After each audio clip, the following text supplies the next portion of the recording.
छत्तीसगढ़ महिला सुपरवाइजर भर्ती परीक्षा 2021 बाल विवाह प्रतिषेध अधिनियम 2006। इस टॉपिक से जितने भी प्रश्न बनेंगे आज हम उनको डिस्कस करेंगे। तो चलते हैं आज के पहले प्रश्न की ओर। पहला प्रश्न है, बाल विवाह प्रतिषेध अधिनियम 2006 कब से लागू हुआ? तो बाल विवाह प्रतिषेध अधिनियम ऑप्शन बी 1 नवंबर सन 2007 से लागू हुआ। दूसरा प्रश्न है, बाल विवाह प्रतिषेध अधिनियम 2006 में कितनी धाराएं हैं? काफी इंपॉर्टेंट क्वेश्चन है, तो इसका आंसर हो जाएगा ऑप्शन सी 21 धाराएं। तो बाल विवाह प्रतिषेध अधिनियम 2006 में 21 धाराएं हैं। तीसरा प्रश्न है, बाल विवाह प्रतिषेध अधिनियम 2006 को राष्ट्रपति की स्वीकृति कब मिली?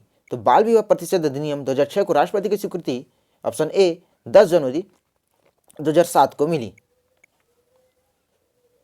चौथा प्रश्न है, भारत में बाल विवाह अवरोध अधिनियम किस वर्ष लाया गया?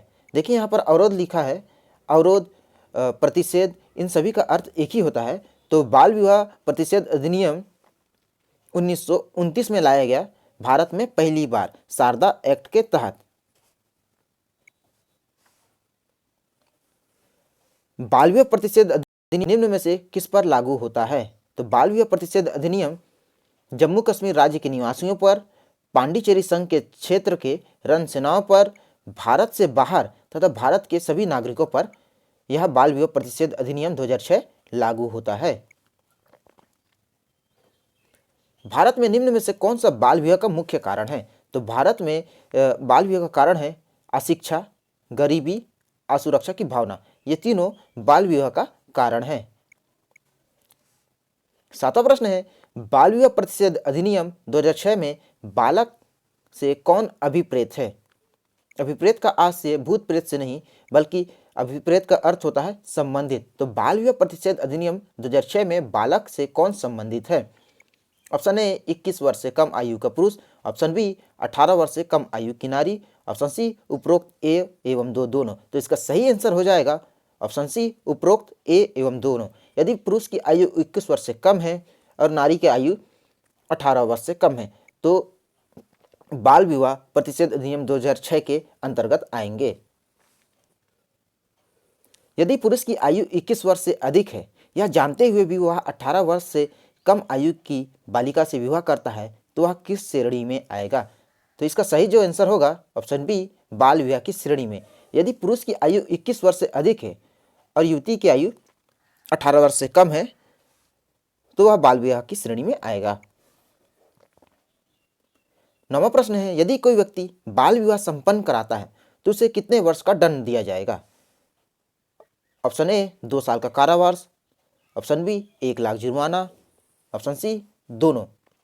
देखिए यदि कोई बाल विवाह संपन्न कराता है तो उसे 2 साल का कारावास हो सकता है और 1 लाख का जुर्माना हो सकता है या फिर दोनों हो सकते हैं। तो इसका सही आंसर हो जाएगा ऑप्शन सी दोनों। 10वां प्रश्न है, बाल विवाह निरोध अधिनियम के संबंध में कौन सा सही है? तो इसका आंसर हो जाएगा डी उपरोक्त सभी सही है। इसमें यह सिद्ध करना आयोजित अभियोजन का कार्य होता है कि बाल विवाह के समय कोई पक्ष वाला था। कहने का अर्थ है कि बाल विवाह के समय युवक या युवती दोनों में से कोई एक की आयु 18 वर्ष या 21 वर्ष से कम है। बी यह अधिनियम बाल विवाह अवरोध करती है कि विवाह को अवैध नहीं मानती है। ऑप्शन सी इसके अनुसार बाल विवाह कराने वाला पुरोहित को उसके संकलन अन्य व्यक्ति के समक्ष भिन्न दंड दिया जाएगा।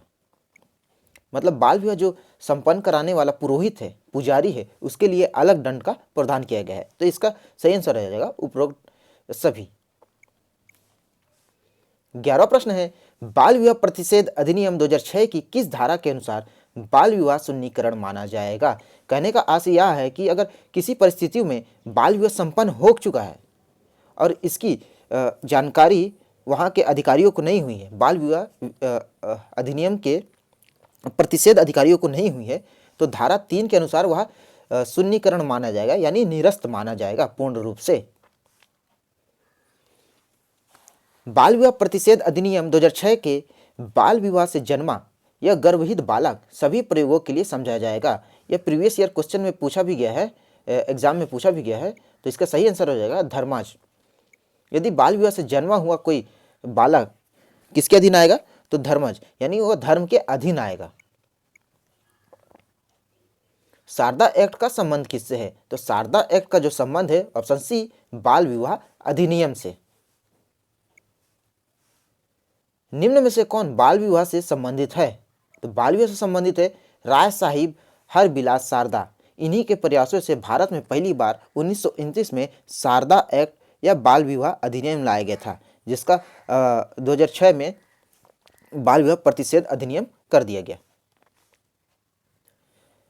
बाल विवाह प्रतिषेध अधिनियम 2006 की किस धारा पर मजिस्ट्रेट सुरक्षा बल का प्रयोग कर सकता है? क्वेश्चन के अनुसार अगर कहीं पर बाल विवाह संपन्न हो रहा है किसी स्थान पर, वहाँ के लोगों के द्वारा या उनके माता पिता के द्वारा हस्तक्षेप किया जाता है, तो मजिस्ट्रेट को यह अधिकार है धारा 13 के अनुसार कि वह सुरक्षा बल का प्रयोग कर सकती है, और न्यूनतम सुरक्षा बल का प्रयोग जितनी की वहां पर आवश्यकता है। बाल विवाह प्रतिषेध अधिनियम के अधीन किसी अपराध पर संज्ञान या विवरण निम्न में से किस न्यायालय में नहीं किया जा सकता है? तो इसका आंसर होगा द्वितीय वर्ग का मजिस्ट्रेट। तो द्वितीय वर्ग का जो मजिस्ट्रेट है इसका व्यवधान नहीं कर सकता है। प्रेसिडेंसी मजिस्ट्रेट और प्रथम वर्ग का मजिस्ट्रेट इसका विवरण कर सकता है। अगर यह वीडियो आपको थोड़ा बहुत भी इंफॉर्मेटिव लगा तो हमारे इस चैनल को प्लीज़ सब्सक्राइब करें, लाइक करें, शेयर करें। मिलते हैं इसी प्रकार के नेक्स्ट वीडियो पर। तब तक के लिए धन्यवाद।